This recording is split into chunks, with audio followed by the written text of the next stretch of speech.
And were your parents very encouraging? You said that your dad read you Harry Potter and so on. Did Yeah, they my encourage dad. your creative side? Yeah, they loved my creative side. They really did. Could you say that my parents Yeah, love my parents really encouraged the creative side of me.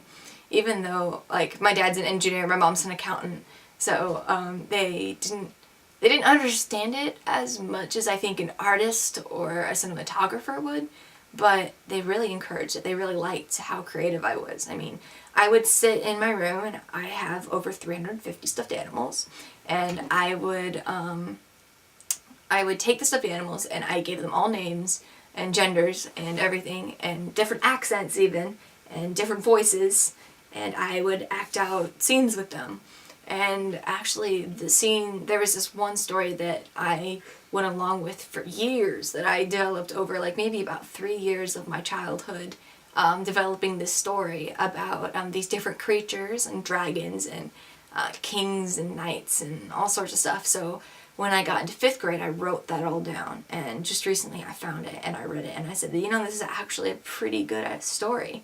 So I might actually write that one day and actually have that story that I created when I was like 7. You still have those? The stuffed animals, yes. No, and the stuff that you wrote. I still have the stuff that I wrote down. It was more just like little doodly kind of ideas, but I rewrote them down on a different piece of paper, and I kept that. Yeah, so I'd love to see that at some stage. And you were saying about your 1st grade teacher.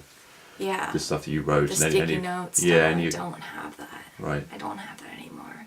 I wish I did. I just don't. However, in 4th grade is the earliest writing that I do have. There was this book series that I loved when I was in 4th grade. It was called Animorphs. I loved it. And I created like my own original character from the series. It was kind of like writing a fan fiction when I was in 4th grade, but I didn't know what that was. So I kind of created like my own spin-off storyline.